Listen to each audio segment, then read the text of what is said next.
जय Somnath, welcome back to the channel. मेरे पीछे आप जो देख रहे हैं भगवान शिव को समर्पित 12 ज्योतिर्लिंग में सबसे पहला ज्योतिर्लिंग सोमनाथ मंदिर मेरे पीछे ठीक पीछे आप देख पा रहे हैं। सोमनाथ मंदिर बिल्कुल समुद्र के किनारे, ये देखिए आप समुद्र, ये देखिए, और बिल्कुल अरब सागर के समुद्र के किनारे सोमनाथ मंदिर स्थित है गुजरात में। 8 करोड़ साल पुराने इतिहास को समेटे हुए भव्य शानदार मंदिर आप बिल्कुल मेरे पीछे देख पा रहे हैं, सोमनाथ मंदिर। मैं आपको इस वीडियो में सोमनाथ मंदिर से जुड़ी हुई कुछ काम की जानकारियां देने वाला हूं, लेकिन मैं आपको कोई बहुत ज़्यादा ज्ञान की बात नहीं बताने वाला हूं। अगर आपको सोमनाथ मंदिर के बारे में बहुत सी चीज़ें जाननी है, इतिहास के बारे में जानना है, कब बना, कैसे बना, कहां से आया, तो मेरी एक स्ट्रॉन्ग रिकमेंडेशन है, वो ये है कि आप यहाँ पर जब भी आएँ, यहाँ पर शाम को 7:45 पर एक लाइट एंड साउंड शो होता है, वो ज़रूर देखना, उसको मिस नहीं करना है। अगर आप वो लाइट एंड साउंड शो देखेंगे तो उसमें इस मंदिर का सारा इतिहास, वर्तमान, भविष्य, जो भी आप जानना चाहते हैं, सारी जानकारी आपको उस लाइट एंड साउंड शो में मिल जाएगी। मंदिर के अंदर कोई भी मोबाइल, कैमरा, पर्स अलाउड नहीं है, स्मार्ट वॉच अलाउड नहीं है। जब भी आप मंदिर में दर्शन के लिए आएंगे, बाहर काउंटर्स बने हुए हैं, वहाँ पर निःशुल्क आप ये सब चीज़ें डिपॉजिट कर सकते हैं। दर्शन करके जब वापस जाएंगे तो वो सब चीज़ें आप वापस कलेक्ट कर सकते हैं। मंदिर सुबह 6 बजे से रात के 10 बजे तक खुला रहता है, तो आप 6 बजे आइए और रात के 10 बजे तक जब मर्जी आप दर्शन कीजिए। इस मंदिर की सबसे अच्छी बात मुझे यही लगी कि बीच में मंदिर बंद नहीं होता है। मंदिर के आसपास रुकने के, खाने के बहुत सारे ठिकाने अवेलेबल हैं। फिर भी मंदिर सोमनाथ ट्रस्ट की तरफ से निःशुल्क भोजनालय बिल्कुल मंदिर के एंट्री गेट पर चलता है, तो आप फ्री में भरपेट कितना भी खाना वहाँ पर खा सकते हैं।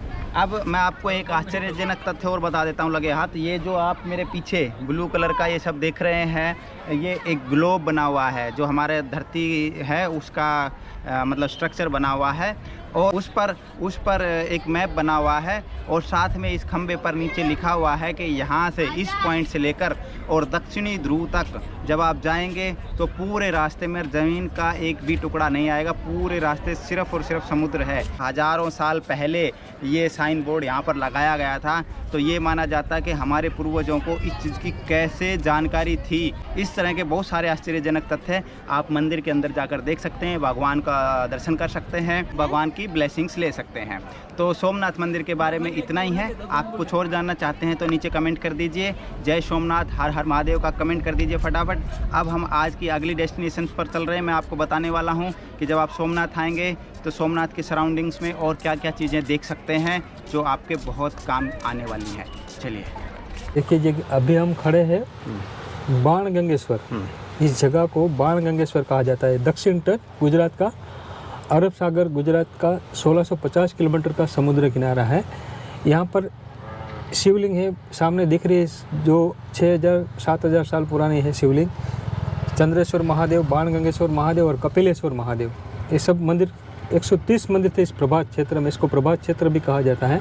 इस जगह को बाणगंगेश्वर कहा जाता है। अच्छा। चेरा नाम के शिकारी ने इधर से तीर छोड़ा था और जाके भगवान के पैर में लगा था, इसलिए इस जगह को बाणगंगेश्वर कहा जाता है। कृष्ण भगवान की लीला है। कृष्ण भगवान को स्वधाम जाने का समय समाप्त हो गया था, तो भगवान की लीला है, कोई भगवान को स्वधाम जाने का कोई कारण तो चाहिए। भगवान श्री कृष्ण भगवान को एक तो गांधारी ने श्राप दिया था और दूसरा श्राप दुर्वासा मुनि ने दिया था।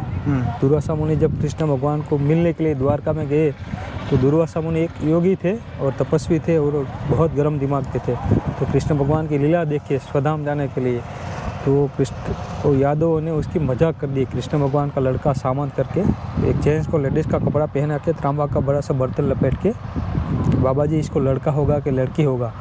तो दुर्वासा मुनि तो जानते थे कि तो गर्म दिमाग के थे, तो जेंट्स है, मेरी मजाक कर रहे हैं। तो उन्होंने श्राप दे दिया कि इसको जो भी होगा आपका वंश का नाश करेगा। तो सब डर गए, जब भगवान के पास आए और दुर्वासा मुनि श्राप दे के निकल गए, कृष्ण भगवान को मिले नहीं।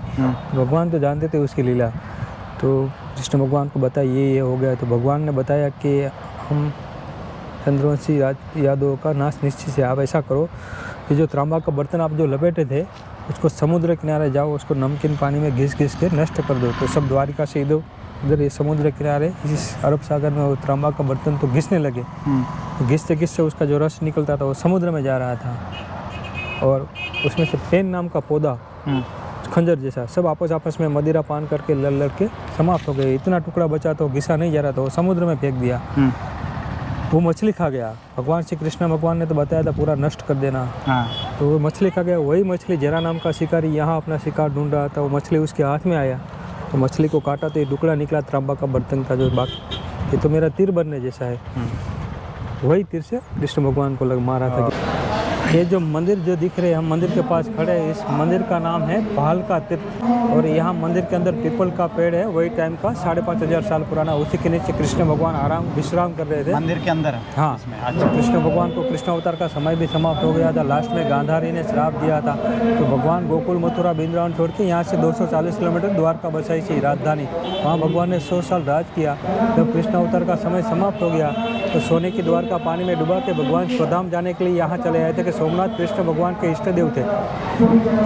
और जरा नाम का शिकारी समुद्र किनारे शिकार ढूंढ रहा था और भगवान विश्राम कर रहे थे, और भगवान के दोनों पैर में पद्म था, वो चमक रहा था। तो जरा नाम का शिकारी को लगा कोई मृग बैठा हुआ है, मृग की आँख चमक रही। उस टाइम तो पूरा जंगल था, तो मृग समझ के तीर मारा। जब यहाँ अपना शिकार लेने आता है, देखता है भगवान को तीर लगा, तो क्षमा प्रार्थना करने लगा। भगवान बोले इसमें तेरा कोई दोष नहीं, सब मेरे प्रेरणा हुआ है। मेरे को स्वधाम जाने का समय आ गया है, तुझे पता नहीं है तू कौन है। त्रेता युग में राम अवतार में बाली और सुग्रीव दोनों भाई थे, और सुग्रीव का पक्ष लेके बाली को चुपके से मारा था ना भगवान ने। तो वचन दिया था कृष्ण अवतार में तुम मेरे को मारना। तो ये भालका तीर्थ अंदर जरा नाम का शिकारी राम अवतार में बाली था। अच्छा, बाली था। हाँ, और कृष्ण अवतार में वो जरा नाम का शिकारी, उसको मालूम नहीं था। तो ये भालका तीर्थ मंदिर है, यहाँ से कृष्ण जी को तीर लगा था। चलिए मैं आपको अद्भुत दर्शन करवाने वाला हूँ। इस मंदिर के अंदर वो वृक्ष है जिसके नीचे भगवान श्री कृष्ण स्वयं लेटे थे, और 5,000 साल पुराना वो वृक्ष अभी भी मौजूद है। चलिए, अगर कैमरा अलाउड होगा तो मैं आपको दर्शन करवाता हूँ।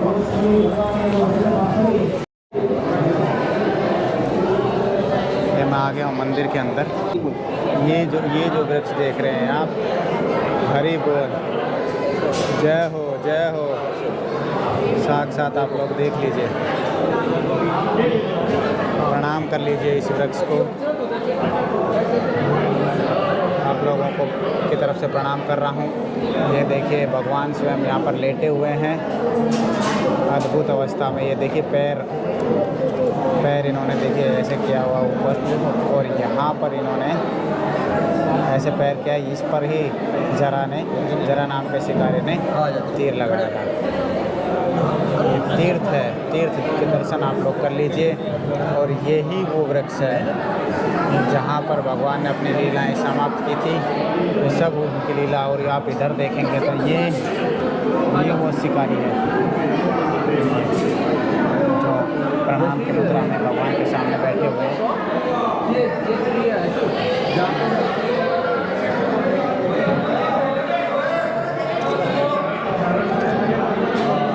ये हिरण्य नदी गिर में से आता है, जूनागढ़ से। हाँ। इस पूरे परिसर को गोलोक धाम बोलते हैं। गीता मंदिर गोलोक धाम।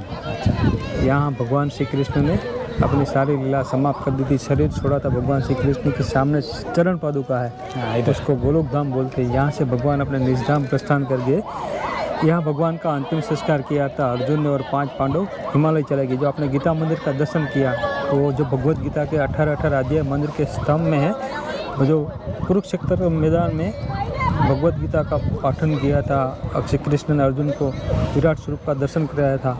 तो इस 18 अध्याय है और 700 श्लोक की भगवत गीता जो गीता मंदिर है। और गीता मंदिर के बाजू में बलराम जी की गुफा है, जो कृष्ण के बड़े भाई, जो शेषनाग बन के शिव जी की पूजा करके अपनी चरण पादुका छोड़ के, और शेषनाग बन के जो छेद बना है, आपने छेद का दर्शन किया होगा। बलराम जी की प्रतिमा भी है और शेषनाग का चिन्ह भी है। तो बलराम जी शेषनाग बन के पाताल चले गए, क्योंकि भगवान अपने विष्णु स्वरूप में आएंगे। तो विष्णु भगवान शेषनाग की शैया पर है। सारे अवतार विष्णु भगवान ने लिए थे। भगवान ने 23 अवतार टोटल लिया विष्णु भगवान। हाँ, भगवान का 21वां अवतार था द्रौपदी कृष्ण अवतार, 20वां अवतार था राम अवतार। जैसे राम अवतार का समय समाप्त हो रहा था, तो लक्ष्मण जी शेषनाग के अवतार थे, उसको पहले भेज दिया था।